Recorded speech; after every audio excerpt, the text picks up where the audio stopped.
அது கிருஷ்ணகிரியோட தலை சிறந்த ஒரு வரலாறு தான் நம்ம இப்போ பார்க்க போறோம், கண்கூட பார்க்க போறோம்.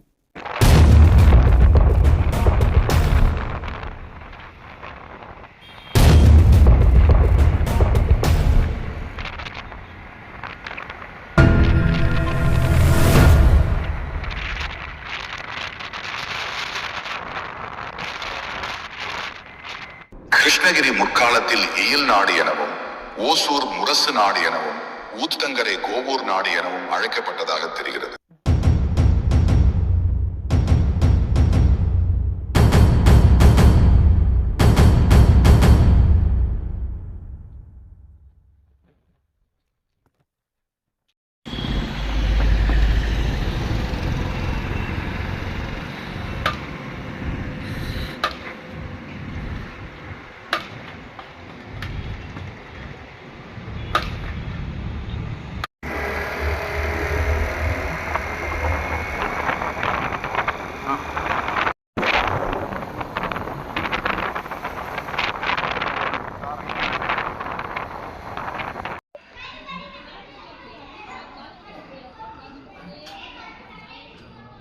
Yang di tahu-tahu mun.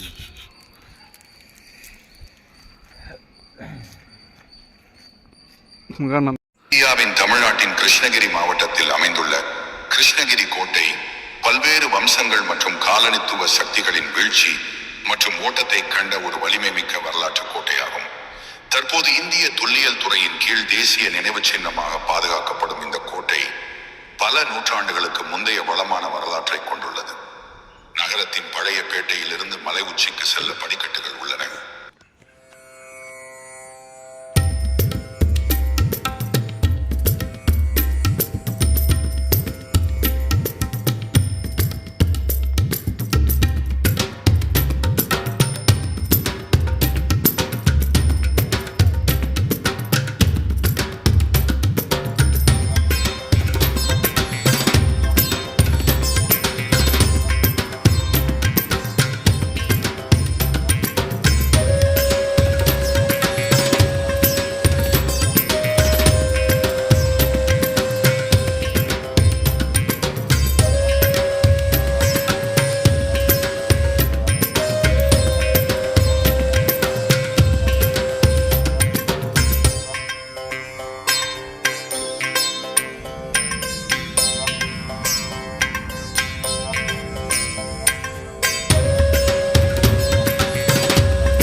மலைகளின் அடிவாரத்தில் சுற்றிலும் மலைப்பாறைகளால் சூழப்பட்டு ஒரு இதமான வானிலையுடன் காட்சியளிக்கும் கிருஷ்ணகிரி தமிழகத்தின் எல்லையில் அமைந்திருக்கும் ஒரு அழகிய மாவட்டமாகும். இந்த அழகிய மாவட்டத்தில் பார்ப்பதற்கு ஏராளமான இடங்கள் உள்ளன. இயற்கை அழகும் வரலாற்று அதிசயங்களும் சேர்ந்த சரியான கலவையாக இந்த நகரம் நிச்சயமாக தமிழ்நாட்டில் பார்க்க வேண்டிய இடங்களில் ஒன்றாக உள்ளது.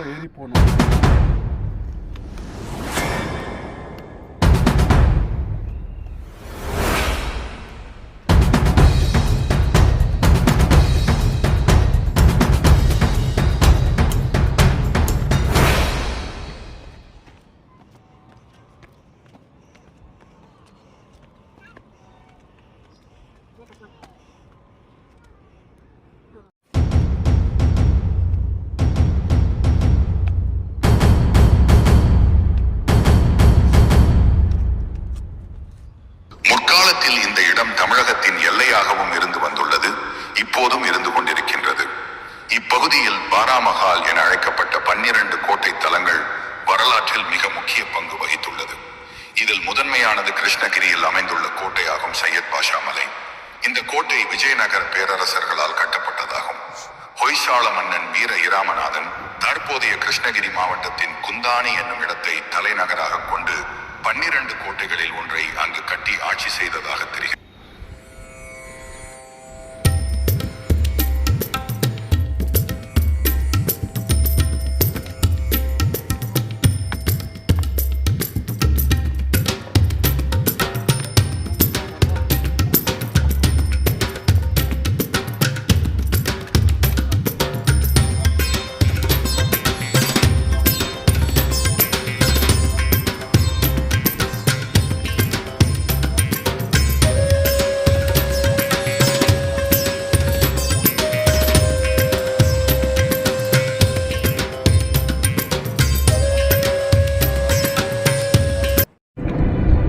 இந்த கிருஷ்ணகிரி கோட்டையோட ஹிஸ்ட்ரி பார்த்தீங்கன்னா விஜயநகர் பேரரசுக்கு முன்பு இருந்து தொடங்கப்படுது. இது ஒரு வணிக ரீதியாக யூஸ் பண்ண ஒரு இடமா இருந்தது. அது எப்படின்னா தமிழ்நாடையும் கர்நாடகாவிற்கும் ஒரு வணிக ஸ்தலமாக இங்கே இருந்தது. அப்போ இருந்து இங்கே போக்குவரத்துகள் பண பரிவர்த்தனைகள் நிறைய இடம்பெற்ற ஒரு நகரமாக தான் இருக்குது. ஸோ விஜயநகர பேரரசுக்கு அப்புறம் பிரிட்டிஷு அப்புறம் திப்பு சுல்தான் இருந்து ஆங்கிலோ மைசூர் வார் வரைக்குமே இந்த இடம் ரொம்ப முக்கியமானது. அதுக்கு முக்கியமான அத்தாட்சி இங்கே இருக்குது ஆஞ்சநேயரோட சிற்பம் தான், கல்லிலே செதுக்கிட்டாங்க. இதுதான் விஜயநகரோட ஆட்சியில் இந்த கோட்டையில் அவங்க இருந்ததுக்கான ஒரு சின்ன அடையாளமாக இந்த இடத்துல நம்ம பார்க்குறோம். அதுதான் அது. பல்லவர்கள், கங்கா வம்சத்தினர், நுளம்பர்கள், சோழர்கள், ஹொய்சாளர்கள், விஜயநகர் பேரரசர்கள், பிஜப்பூர் சுல்தான்கள், மைசூரின் உடையார்கள் மற்றும் மதுரை நாயக்கர்கள் ஆகியோர் இந்த பகுதியை ஆண்டனர்.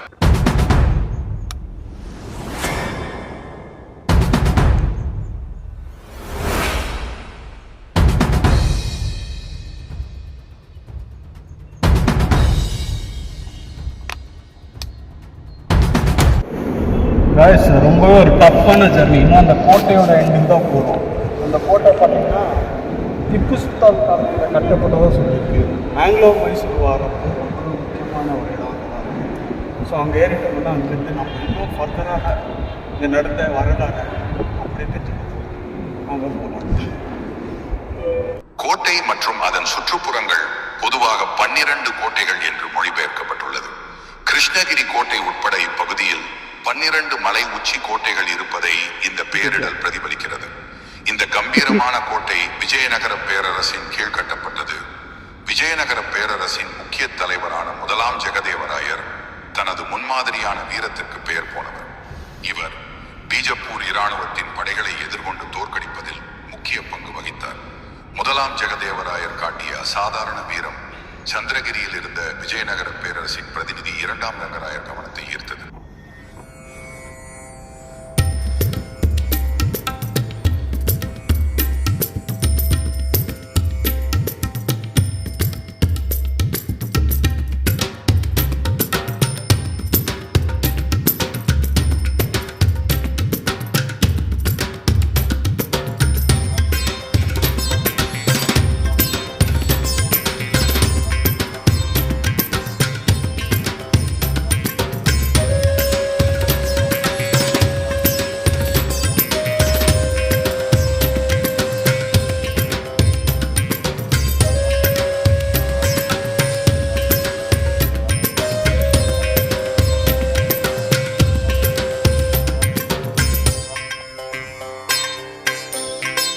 முற்காலத்தில் இந்த இடம் தமிழகத்தின் எல்லையாகவும் இருந்து வந்துள்ளது, இப்போதும் இருந்து கொண்டிருக்கின்றது.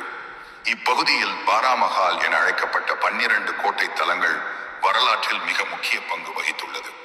இதில் முதன்மையானது கிருஷ்ணகிரியில் அமைந்துள்ள கோட்டையாகும் சையத் பாஷா மலை. இந்த கோட்டை விஜயநகர பேரரசர்களால் கட்டப்பட்டதாகும். ஹொய்சாள மன்னன் வீர இராமநாதன் தற்போதைய கிருஷ்ணகிரி மாவட்டத்தின் குந்தானி என்னும் இடத்தை தலைநகராக கொண்டு 12 கோட்டைகளில் ஒன்றை அங்கு கட்டி ஆட்சி செய்ததாக தெரிகிறது.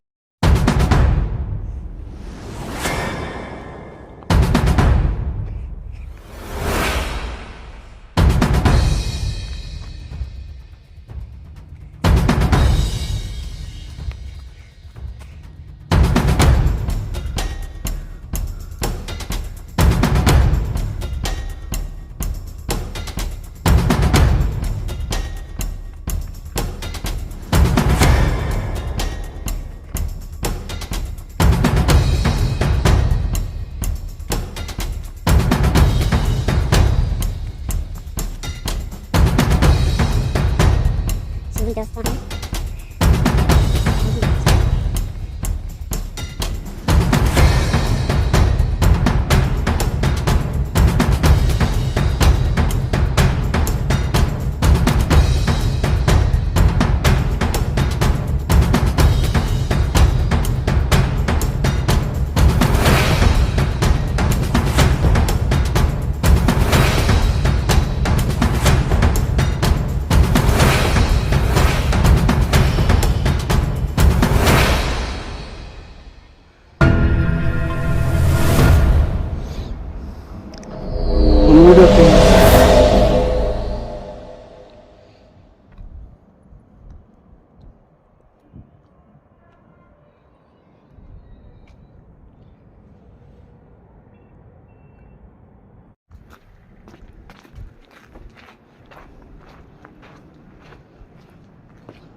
நம்ம இந்த கோட்டையோட உச்சிக்கு போக போகிறோம்.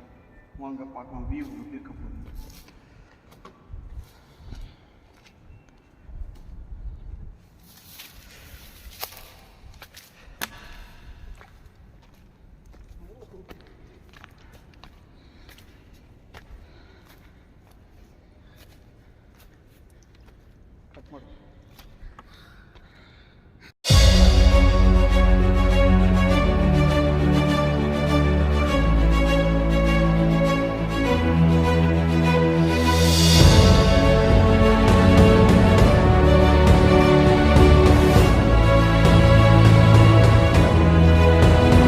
திருவண்ணாமலை மகாதீபம் ஏற்றுறப்போ கிருஷ்ணகிரியில் இந்த இடத்துல வச்சு யூஸ் பண்ணியிருக்காங்க.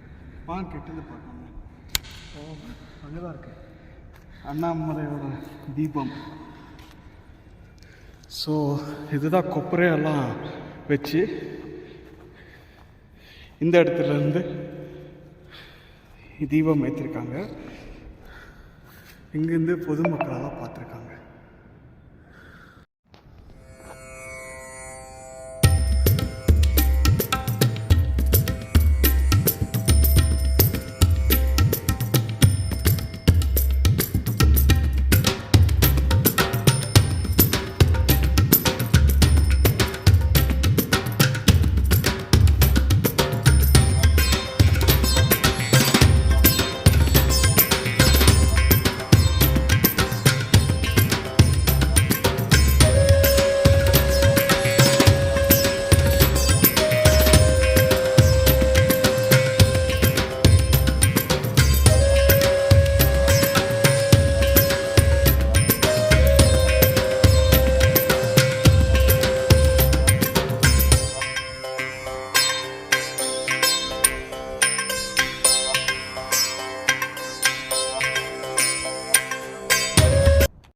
ஸோ இது ஒரு திப்பு சுல்தான் காலத்தில் கட்டப்பட்ட கோட்டையாகவும் கருதப்படுது. ஸோ அந்த இடத்துல வந்துட்டு இங்கே மிலிட்டேட்டாக மோர் தென் 200 சோல்ஜர்ஸ் அவங்களுக்கு தேவையான பொருட்கள், கன் பவுடராக இருக்கட்டும், இல்லை கிரைனரி சாப்பாடு பொருட்கள் ஆகட்டும், எல்லாமே இந்த இடத்துல ஸ்டோர் பண்ணியிருந்தாங்க. அது மட்டும் இல்லாமல் சில எதிரிகள் அவங்கக்கிட்ட அகப்பட்டாலும் இங்கேருந்து தள்ளிவிட்டு கொள்கிற மாதிரி ஒரு சிறப்பான ஒரு தண்டனை கூடமாகவும் பயன்படுத்தியிருக்காங்க.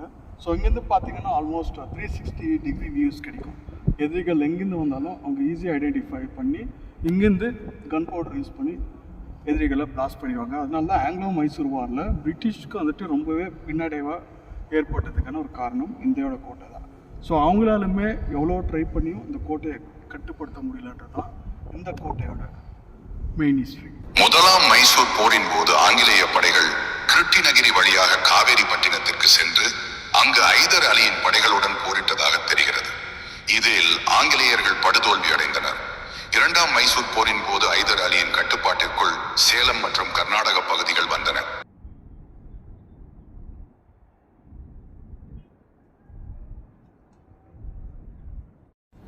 ஸோ ஒன் ஆஃப் த கிரேசியஸ்டான ஹாட் ஸ்பாட் ஆன் கிருஷ்ணகிரி வந்துட்டு லைக் பிரிட்டிஷ் காலத்துக்குலாம் முன்னாடி இந்த ஒரு பிஸ்னஸ் ஹப்பாக மாறக்கூடிய ஒரு அம்சம் தான் கிருஷ்ணகிரி வந்துட்டு ஆல்மோஸ்ட் பிஸ்னஸ் வந்து தமிழ்நாடு கர்நாடகா கனெக்ட் பண்ணிருக்கு சிட்டிஸ் ஆன்ஷியன்ட் டைம்ஸில்.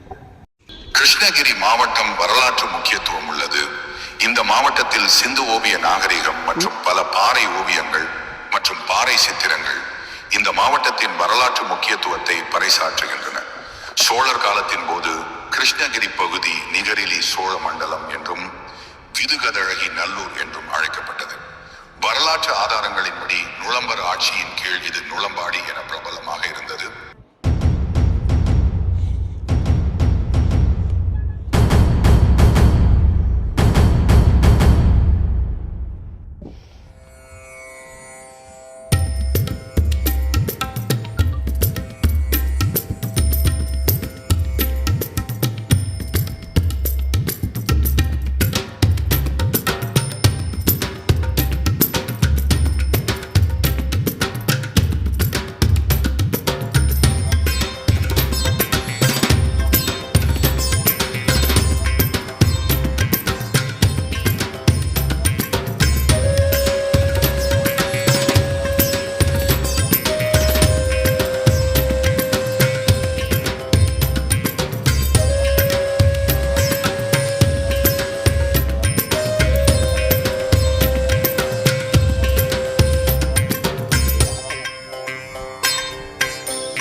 ஒற்றுமைக்கான ஒரு நிகழ்வாக இருக்கக்கூடியது ஒரு 2 விஷயம். ஒன்று தர்கா இங்கே தான் இருக்குது. சிவனோட மகாதீபம் ஏற்ற ஒரு கோட்டை மேலே மகாதீபம் ஏற்றக்கூடிய ஒரு கூடமும் இங்கே தான் இருக்குது. ரெண்டுமே ஒரு இடத்துல நம்ம தர்கா கிட்ட போயிட்டுருக்கோம். வாங்க பார்க்கலாம்.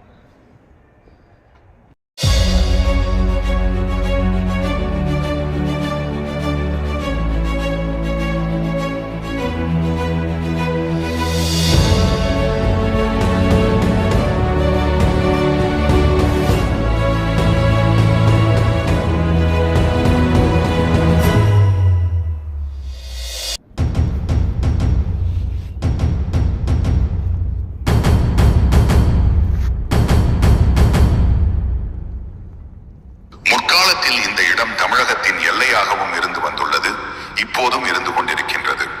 இப்பகுதியில் பாராமஹால் என அழைக்கப்பட்ட 12 கோட்டை தலங்கள் வரலாற்றில் மிக முக்கிய பங்கு வகித்துள்ளது. இதில் முதன்மையானது கிருஷ்ணகிரியில் அமைந்துள்ள கோட்டையாகும் சையத் பாஷா மலை. இந்த கோட்டை விஜயநகர பேரரசர்களால் கட்டப்பட்டதாகும். ஹொய்சாள மன்னன் வீர இராமநாதன் தற்போதைய கிருஷ்ணகிரி மாவட்டத்தின் குந்தாணி என்னும் இடத்தை தலைநகராக கொண்டு 12 கோட்டைகளில் ஒன்றை அங்கு கட்டி ஆட்சி செய்ததாக தெரிகிறது. இந்தியாவின் தமிழ்நாட்டின் கிருஷ்ணகிரி மாவட்டத்தில் அமைந்துள்ள கிருஷ்ணகிரி கோட்டை பல்வேறு வம்சங்கள் மற்றும் காலனித்துவ சக்திகளின் வீழ்ச்சி மற்றும் ஓட்டத்தை கண்ட ஒரு வலிமை மிக்க வரலாற்று கோட்டையாகும். தற்போது இந்திய தொல்லியல் துறையின் கீழ் தேசிய நினைவு சின்னமாக பாதுகாக்கப்படும் இந்த கோட்டை பல நூற்றாண்டுகளுக்கு முந்தைய வளமான வரலாற்றை கொண்டுள்ளது. நகரத்தின் பழைய பேட்டையில் இருந்து மலை உச்சிக்கு செல்ல படிக்கட்டுகள் உள்ளன.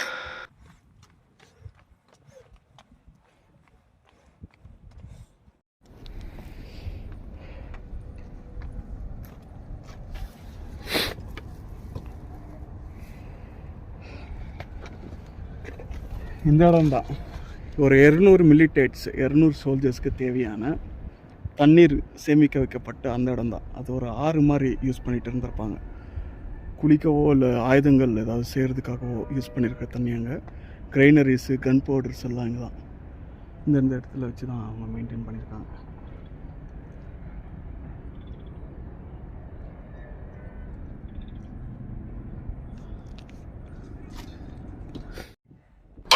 கோட்டைகள் இந்த பேரிடல் கிருஷ்ணகிரி கோட்டை உட்பட இப்பகுதியில் 12 மலை உச்சியில் உள்ள கோட்டைகள் இருப்பதை பிரதிபலிக்கிறது.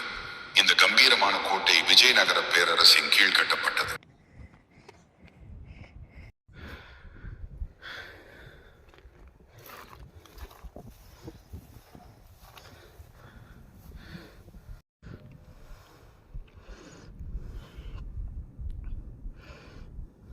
பதினெட்டாம் நூற்றாண்டின் போது மைசூர் மன்னர் சிக்க தேவராஜ உடையார் உத்தரவின் பேரில் ஹைதர் அலி கோட்டையையும் பரந்த பாரமஹால் பகுதியையும் கைப்பற்றிய போது கோட்டை ஆட்சியில் மற்றொரு மாற்றத்தை எதிர்கொண்டது. பின்னர் ஹைதர் அலி மைசூர் முடியாட்சியில் இருந்து பிரிந்து ஸ்ரீரங்கப்பட்டினத்தில் தனது சொந்த தலைநகரை நிறுவியதன் மூலம் இந்த பிரதேசங்களின் கட்டுப்பாட்டை தக்க வைத்துக் கொண்டார். 1768ஆம் ஆண்டில் முதல் ஆங்கிலோ மைசூர் போரின் போது நீடித்த முற்றுகையை தொடர்ந்து கிருஷ்ணகிரி கோட்டை இறுதியில் கிழக்கிந்திய கம்பெனி படைகள். இதுதான் அந்த காலத்தில் அப்போ இருந்த சோல்ஜர்ஸ் பதுங்குழியாக பயன்படுத்தப்பட்ட ஒரு சுரங்கம். ரொம்பவே குறைவான ஒரு உயரத்தில் இருக்கும். ரொம்ப உண்மையும் முடிதலெல்லாம் இருக்குது. பார்த்து தான் வரணும். வாங்க உள்ள போய் பார்க்கணும்.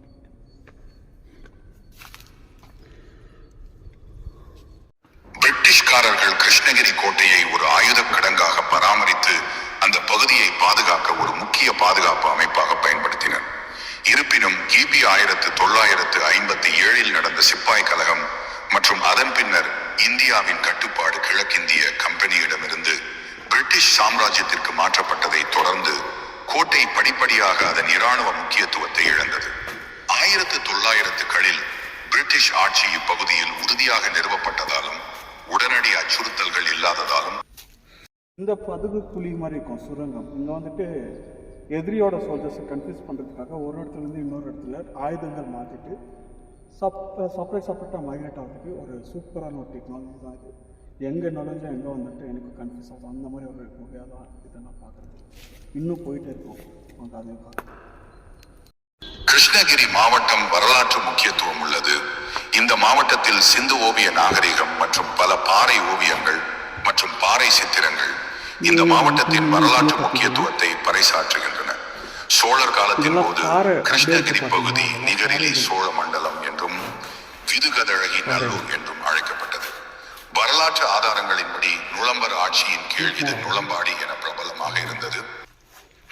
இந்த குகையில் வந்துட்டு நேச்சராகவே ஒரு பாறையை தாண்டி அதுக்கு மேலே கட்டப்பட்ட ஒரு குகை தான். அங்கே ரொம்ப டஃப்பாக இருக்கும். உள்ளே வந்துட்டு சன்லைட் அவ்வளோவா இருக்காது. இங்கே வந்துட்டு ரொம்ப குளிர்ச்சியாக போகணும். ரொம்ப குளிர்ச்சியாக தான் போகணும்.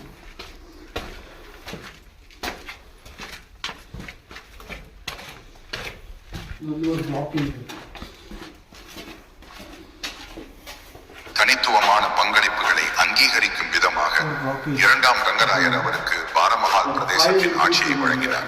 அவரது தலைமையின் கீழ் இந்த வலிமையான கோட்டை மற்ற பாரமஹால் கோட்டைகளுடன் சேர்ந்து இப்பகுதியை எதிரி படைகளிடமிருந்து பாதுகாப்பதில் முக்கிய பங்கு வகித்தது. ஆகையால் இப்பகுதி பேச்சு வழக்கில் தமிழகத்தின் நுழைவாயில் என்றும் அழைக்கப்படுகிறது. கிபி 1670களில் வலிமை மிக்க மராட்டிய தலைவர் சிவாஜி ஒன்றாம் தனது தக்கான பயணத்தின் போது கிருஷ்ணகிரி கோட்டையை கைப்பற்றினார். குறிப்பிடத்தக்க வகையில் அருகிலுள்ள மகாராஜகடை கோட்டை இந்த காலகட்டத்தில் மராட்டியர்களுக்கு வர்த்தக நிலையமாக இருந்தது.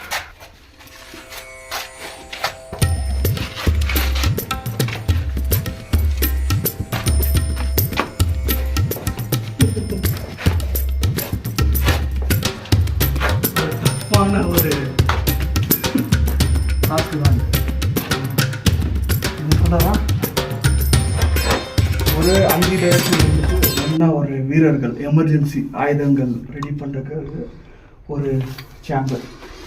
இதெல்லாம் பார்த்தீங்கன்னா கன் பவுடரோட paint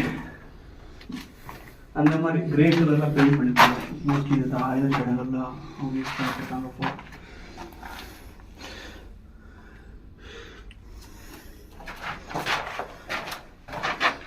that's about this cave. Oh wow.